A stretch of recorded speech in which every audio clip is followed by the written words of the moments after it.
ಮಿತ್ರರೇ ನಮಸ್ಕಾರ.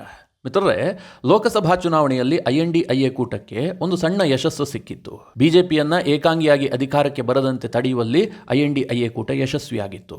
ಈ ಯಶಸ್ಸನ್ನ ಅವರು ಯಾವ ರೀತಿಯಾಗಿ ಬಿಂಬಿಸಿದ್ರು, ನಾವೇ ಗೆದ್ದಿದ್ದೀವಿ ಅನ್ನುವ ರೀತಿಯಲ್ಲಿ ಹೇಗೆ ವರ್ತಿಸಿದ್ರು, ಇದನ್ನೆಲ್ಲ ನೀವು ನೋಡಿದಿರಿ. ನಾನೇನು ಹೆಚ್ಚಿಗೆ ಡೀಟೇಲ್ ಆಗಿ ಹೇಳಬೇಕಾದಂಥ ಅನಿವಾರ್ಯತೆ ಇಲ್ಲ. ಆದರೆ ಮಿತ್ರರೇ, ಈ ಸಂದರ್ಭದಲ್ಲಿ ಅಂದರೆ ಈ ಚುನಾವಣೆ ಆದ ಬಳಿಕ INDIA ಕೂಟ ಬಿಂಬಿಸಿದ್ದೇನು, ಬಿಜೆಪಿ ಅಯೋಧ್ಯೆಯಲ್ಲೇ ಸೋತು ಬಿಟ್ಟಿದೆ. ಅಯೋಧ್ಯೆಯಲ್ಲಿ ಪ್ರಭು ಶ್ರೀರಾಮಚಂದ್ರನ ಭವ್ಯ ರಾಮ ಮಂದಿರ ಕಟ್ಟಿದ್ರೂ ಕೂಡ ಜನ ವೋಟ್ ಹಾಕಿಲ್ಲ, ಜನ ಇದನ್ನೆಲ್ಲ ಬಯಸೋದಿಲ್ಲ, ನಮ್ಮನ್ನು ಗೆಲ್ಲಿಸಿದ್ದಾರೆ ಅಂಥೇಳಿ ಅಖಿಲೇಶ್ ಯಾದವ್ರಂತೂ ಅಯೋಧ್ಯೆ ಅಂದರೆ ಫೈಜಾಬಾದ್ ಲೋಕಸಭಾ ಕ್ಷೇತ್ರದಲ್ಲಿ ಗೆದ್ದಂತಹ ಅವಧೇಶ್ ಪ್ರಸಾದ್ ಪಾಸಿಯನ್ನು ಅಯೋಧ್ಯೆಯ ರಾಜ ಅಂತ ಘೋಷಣೆ ಮಾಡಿದರು. ಈ ಅವಧೇಶ್ ಪ್ರಸಾದ್ ಪಾಸಿ ಲೋಕತಂತ್ರದ ರಕ್ಷಕ ಸೇನಾನಿ, ಅಯೋಧ್ಯೆಯ ರಾಜ ಅಂತ ಘೋಷಣೆ ಮಾಡಿದರು. ನಿಮಗೆ ನಮಗೆ ಎಲ್ಲ ಗೊತ್ತು, ಅಯೋಧ್ಯೆಯ ರಾಜ ಯಾರು? ಪ್ರಭು ಶ್ರೀರಾಮಚಂದ್ರ. ಇದು ಹಿಂದೂಗಳ ನಂಬಿಕೆ. ಆದರೆ 5 ವರ್ಷದ ಕಾಲಕ್ಕೆ ಒಬ್ಬ ಸಂಸದನಾಗಿ ಗೆದ್ದಂತಹ ಅವಧೇಶ್ ಪ್ರಸಾದ್ ಪಾಸಿಯನ್ನ ಅಯೋಧ್ಯೆಯ ರಾಜ ಅಂತ ಘೋಷಣೆ ಮಾಡಿದ್ರು. ಅಖಿಲೇಶ್ ಯಾದವ್ ಮಾತ್ರ ಅಲ್ಲ, ರಾಹುಲ್ ಗಾಂಧಿ ಕೂಡ ಸಂಸತ್ನಲ್ಲಿ ಭಾಷಣ ಮಾಡುವಂತಹ ಸಂದರ್ಭದಲ್ಲಿ ಪದೇ ಪದೇ ಅವಧೇಶ್ ಪ್ರಸಾದ್ರನ್ನ ಉಲ್ಲೇಖ ಮಾಡ್ತಾ ಇದ್ರು. ಅವರಿಗೆ ಶೇಕ್ ಹ್ಯಾಂಡ್ ಮಾಡೋದು ಬೇಕಾ, ಅವರನ್ನು ದೊಡ್ಡ ನಾಯಕನಂತೆ ಬಿಂಬಿಸೋದು ಬೇಕಾ? ಫ್ರಂಟ್ ಚೇರ್ನಲ್ಲಿ ರಾಹುಲ್ ಗಾಂಧಿ ಮತ್ತು ಅಖಿಲೇಶ್ ಯಾದವ್ ಮಧ್ಯ ಅವಧೇಶ್ ಪ್ರಸಾದ್ರನ್ನು ಕೂರಿಸಿಕೊಳ್ಳಲಾಗ್ತಾ ಇತ್ತು. ಅಖಿಲೇಶ್ ಯಾದವ್ ಎಲ್ಲೇ ಹೋದರೂ ಕೂಡ ಅವಧೇಶ್ ಪ್ರಸಾದ್ ಒಬ್ಬ ದೊಡ್ಡ ನಾಯಕ ಅಂತ ಹೇಳ್ತಾ ಇದ್ರು. ಈ ಹಿಂದೆ ಮಿತ್ರರೇ, ಅವಧೇಶ್ ಪ್ರಸಾದ್ ಪಾಸಿಗೆ ಅಖಿಲೇಶ್ ಯಾದವ್ ಏನೂ ಮಾಡಿರಲಿಲ್ಲ. ಅದು ಅಲ್ಲದೆ ಸಮಾಜವಾದಿ ಪಕ್ಷದಿಂದ 37 ಸಂಸದರು ಗೆದ್ದಿದ್ರು. ಅವ್ರು ಯಾರನ್ನು ಅಖಿಲೇಶ್ ಯಾದವ್ ನಾಯಕರಂತೆ ಬಿಂಬಿಸ್ತಾ ಇಲ್ಲ, ಕೇವಲ ಅವಧೇಶ್ ಪ್ರಸಾದ್ರನ್ನ ದೊಡ್ಡ ನಾಯಕ ಅಂತ ಬಿಂಬಿಸ್ತಾ ಇದ್ರು. ಆದರೆ ಕಾಲಚಕ್ರ ಇರುತ್ತಲ್ಲ, ಇದು ತಿರುಗ್ತಾ ಇರುತ್ತೆ. ನಾವು ಗೆದ್ದಂಥ ಸಂದರ್ಭದಲ್ಲಿ ಬೀಗಬಾರದು ಅಂತ ಹಿಂದಿನವ್ರು ಹೇಳಿದರು. ಸೋತಾಗ ಕುಗ್ಗಬಾರ್ದು, ಗೆದ್ದಾಗ ಹಿಗ್ಗಬಾರ್ದು ಅಂತ. ಅಖಿಲೇಶ್ ಯಾದವ್ಗೆ ಎಂತಹ ಪರಿಸ್ಥಿತಿ ಬಂದಿದೆ ಅಂತಂದರೆ, ಅಥವಾ ಅವಧೇಶ್ ಪ್ರಸಾದ್ ಪಾಸಿಗೆ ಎಂತಹ ಪರಿಸ್ಥಿತಿ ಬಂದಿದೆ ಅಂತಂದರೆ, ಈಗ ಮಾಧ್ಯಮದೆದುರು ಒಂದೂ ಮಾತನ್ನಾಡೋದಕ್ಕೆ ಸಾಧ್ಯ ಆಗ್ತಾ ಇಲ್ಲ. ಮಾಧ್ಯಮ ಕಂಡ್ರೆ ತಲೆ ಬಗ್ಗಿಸಿಕೊಂಡು ಹೋಗಬೇಕಾದಂತಹ ಸನ್ನಿವೇಶ ಸೃಷ್ಟಿಯಾಗಿದೆ. ಅದೇನು ಕೇಳಿದ್ರೆ, ಮರ್ಯಾದಾ ಪುರುಷೋತ್ತಮನ ನಾಡಿನಲ್ಲಿ ಒಂದು ಗ್ಯಾಂಗ್ ರೇಪ್ ನಡೆದಿದೆ. ಆ ಗ್ಯಾಂಗ್ ರೇಪ್ ಹಿಂದೆ ಸಮಾಜವಾದಿ ಪಕ್ಷದ ಒಬ್ಬ ಮುಖಂಡ ಇದ್ದಾನೆ. 2 ತಿಂಗಳ ಕಾಲ ಗ್ಯಾಂಗ್ ರೇಪ್ ನಡೆದಿದೆ. ಇದರಿಂದಾಗಿ ಒಬ್ಬ ಅಪ್ರಾಪ್ತ ಬಾಲಕಿ ಪ್ರೆಗ್ನೆಂಟ್ ಆಗಿದ್ದಾಳೆ. ದೊಡ್ಡ ವಿಚಾರ, ಇಡೀ ಉತ್ತರ ಪ್ರದೇಶದಲ್ಲಿ ಸಂಚಲನ ಸೃಷ್ಟಿಸಿದೆ. ದೆಹಲಿ ಮಟ್ಟದಲ್ಲೂ ಕೂಡ ಬಹಳ ಚರ್ಚೆ ಆಗ್ತಾ ಇದೆ. ಇಡೀ ದೇಶ ತಲೆ ತಗ್ಗಿಸುವಂತಹ ಘಟನೆ. ಆದರೆ ಮಿತ್ರರೇ, ಈ ಇಡೀ ಘಟನೆಯಲ್ಲಿ INDIA ಕೂಟದ ಮುಖವಾಡ ಕಳಚಿ ಹೋಗಿದೆ. ಈ ಇಡೀ ಪ್ರಕರಣ ಇದೆಯಲ್ಲ, ಯೋಗಿ ಸರ್ಕಾರಕ್ಕೆ ಒಂದು ದೊಡ್ಡ ಅಸ್ತ್ರ ಸಿಕ್ಕಿದೆ ಇವರ ಮುಖವಾಡವನ್ನು ಕಳಚೋದಕ್ಕೆ. ಯೋಗಿ ಬಹಳ ಅಗ್ರೆಸಿವ್ ಮೋಡ್ನಲ್ಲಿ ಇದರ ವಿರುದ್ಧ ಆಕ್ಷನ್ ತೆಗೆದುಕೊಳ್ಳೋದಕ್ಕೆ ಹೋಗಿದ್ದಾರೆ. ಏನಿದು ರಾಜಕಾರಣ? ಈ ಒಂದು ಪ್ರಕರಣ ಇಡೀ ಉತ್ತರ ಪ್ರದೇಶದ ರಾಜಕಾರಣದ ದಿಕ್ಕು ದೆಸೆಯನ್ನು ಹೇಗೆ ಬದಲಾಯಿಸ್ತಾ ಇದೆ, ಇದೆಲ್ಲದನ್ನು ಈ ವಿಡಿಯೋದಲ್ಲಿ ನಿಮಗೆ ತಿಳಿಸುವಂತಹ ಪ್ರಯತ್ನ ಮಾಡ್ತೀನಿ. ನೀವು ಈ ವಿಡಿಯೋನ ಕೊನೆವರೆಗೂ ಮಿಸ್ ಮಾಡದೆ ನೋಡಿ. ಮಿತ್ರರೇ, ನಿಮಗೆಲ್ಲ ಗೊತ್ತು, ಅಯೋಧ್ಯೆ ಅಂತಂದ್ರೆ ಹಿಂದೂಗಳ ಪಾಲಿಗೆ ಅತ್ಯಂತ ಪರಮ ಪುಣ್ಯ ಭೂಮಿ. ಅದು ಮರ್ಯಾದಾ ಪುರುಷೋತ್ತಮನ ನಾಡು. ಅದು ಇಡೀ ಜಗತ್ತಿಗೆ ಸತ್ಯದರ್ಶನ ಮಾಡಿದಂತಹ ಒಬ್ಬ ಮಹಾಪುರುಷನ ನಾಡದು. ಅಂತಹ ಅಯೋಧ್ಯೆಯಲ್ಲಿ ಈ ಬಾರಿ ಬಿಜೆಪಿ ಸೋತೋಗಿತ್ತು. ಗೆದ್ದಿದ್ಯಾರು? ಸಮಾಜವಾದಿ ಪಕ್ಷದ ನಾಯಕ ಅವಧೇಶ್ ಪ್ರಸಾದ್ ಪಾಸಿ. ಈಗ ಅದೇ ಅಯೋಧ್ಯೆಯಲ್ಲಿ ಒಂದು ಗ್ಯಾಂಗ್ ರೇಪ್ ನಡೆದಿದೆ. ಆ ಗ್ಯಾಂಗ್ ರೇಪ್ ಹೇಗಾಗಿದೆ ಅಂತಂದ್ರೆ, ಒಬ್ಬ ಅಪ್ರಾಪ್ತ ಬಾಲಕಿ ಬೇಕರಿಗೆ ದಿನ ಹೋಗ್ತಾ ಇದ್ಲು. ಬೇಕರಿಯಲ್ಲೇನೋ ಐಟಮ್ ಖರೀದಿ ಮಾಡೋದಕ್ಕೆ ಹೋಗ್ತಾ ಇದ್ಲು.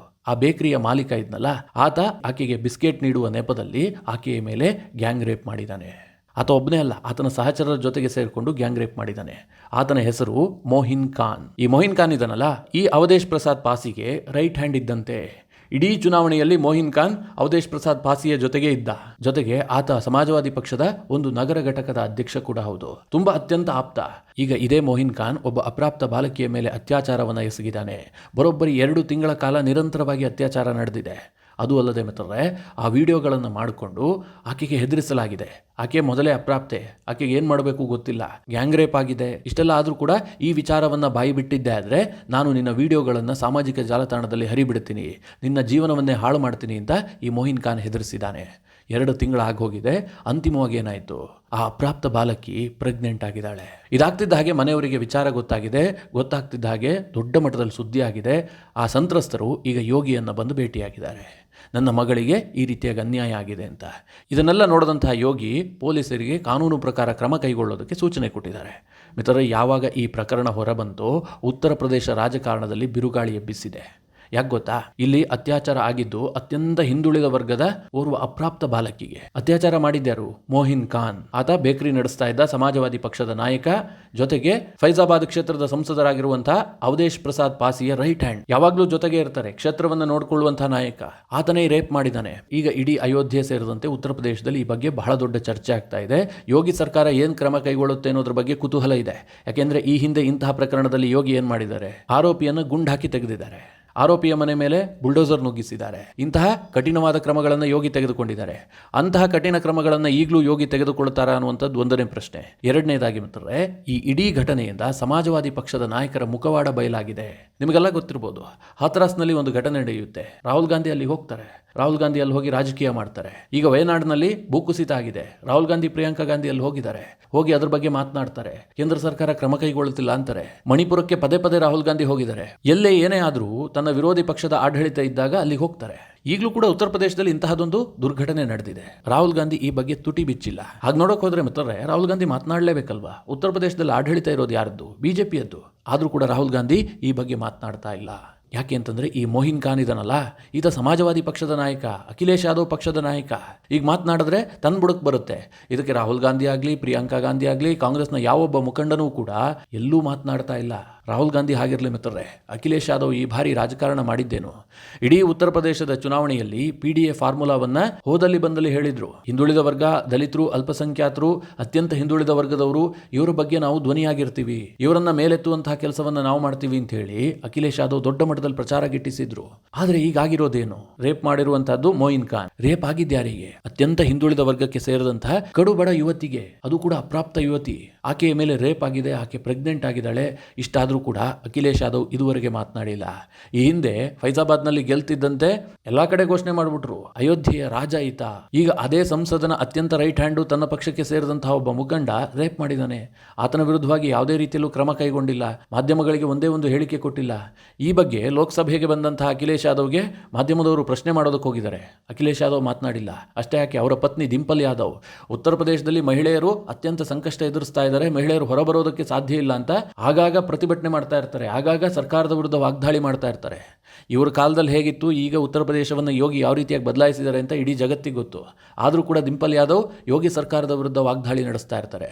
ಈಗ ಮಿತ್ರರೇ, ಅವರದೇ ಪಕ್ಷದ ಒಬ್ಬ ನಾಯಕ ಗ್ಯಾಂಗ್ ರೇಪ್ ಮಾಡಿದ್ದಾನೆ. ಅದು ಕೂಡ 2 ತಿಂಗಳ ಕಾಲ ವಿಡಿಯೋ ರೆಕಾರ್ಡ್ ಮಾಡಿಕೊಂಡು ಬೆದರಿಸಿದ್ದಾನೆ. ಮತ್ತೆ ಆಕೆಯನ್ನು ದುರ್ಬಳಕೆ ಮಾಡ್ಕೊಂಡಿದ್ದಾನೆ. ಅಂತಹ ಒಬ್ಬ ನಾಯಕನ ಬಗ್ಗೆ ಯಾರೂ ಮಾತನಾಡ್ತಾ ಇಲ್ಲ. ಡಿಂಪಲ್ ಯಾದವ್ ಕೂಡ ಈ ಬಗ್ಗೆ ಮೌನ ವಹಿಸಿದ್ದಾರೆ. ಅಯೋಧ್ಯೆಯಲ್ಲಿ ನಮಗೆ ಗೆಲುವಾಗಿದೆ, ನಾವು ಸಂವಿಧಾನ ರಕ್ಷಕರು ಅಂತ ಹೇಳ್ಕೊಂಡು ಓಡಾಡ್ತಾ ಇದ್ದಂತಹ ಈ ಅವಧೇಶ್ ಪ್ರಸಾದ್ ಪಾಸಿಯು ಕೂಡ ಈ ಘಟನೆಯ ಬಗ್ಗೆ ಮಾತನಾಡಿಲ್ಲ. ಮಾಧ್ಯಮದವರು ತೀರಾ ಪ್ರಶ್ನೆ ಮಾಡಿದಂತಹ ಸಂದರ್ಭದಲ್ಲಿ ಆತ ಏನು ಹೇಳಿಕೆ ಕೊಟ್ಟಿದ್ದಾನೆ, ಈ ಘಟನೆಯ ಬಗ್ಗೆ ನನಗೆ ಯಾವುದೇ ಮಾಹಿತಿ ಇಲ್ಲ, ಮಾಹಿತಿಯನ್ನು ಪಡೆದು ನಾನು ಅನಂತರ ಹೇಳಿಕೆ ಕೊಡ್ತೀನಿ ಅಂತ.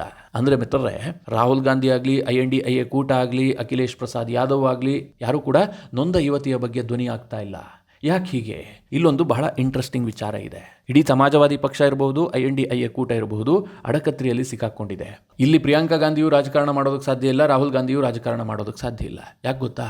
ರೇಪ್ ಮಾಡಿರೋದು ಯಾರು? ಮೊಹಿನ್ ಖಾನ್.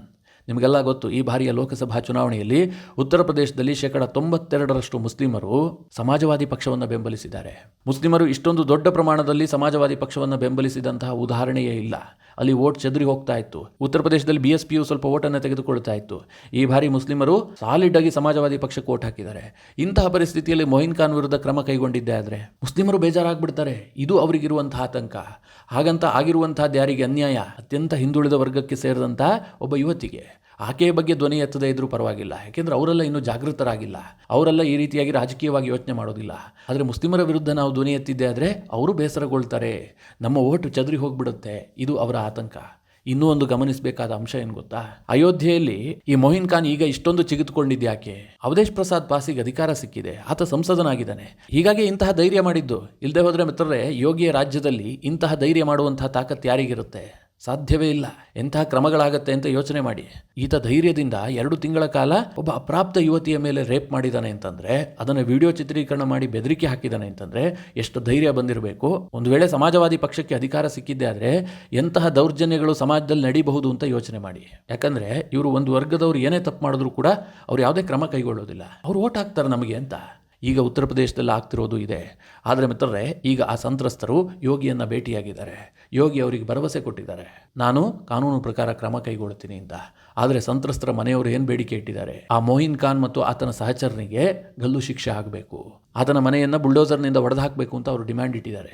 ಯೋಗಿ ಏನ್ ಮಾಡ್ತಾರೆ ಅಂತ ಗೊತ್ತಿಲ್ಲ. ಸದ್ಯ ಪೊಲೀಸರಿಗೆ ಯೋಗಿ ಖಡಕ್ ಸೂಚನೆಯನ್ನ ಕೊಟ್ಟಿದ್ದಾರೆ, ಈ ಪ್ರಕರಣದಲ್ಲಿ ನ್ಯಾಯ ದೊರಕಿಸಲೇಬೇಕು ಅಂತ. ಯಾವುದೇ ಸಮಯದಲ್ಲಿ ಬೇಕಾದರೂ ಉತ್ತರ ಪ್ರದೇಶದಲ್ಲಿ ಮೊಯಿನ್ ಖಾನ್ ಎನ್ಕೌಂಟರ್ ಆಗಿದೆ ಎನ್ನುವ ಸುದ್ದಿ ಬರಬಹುದು.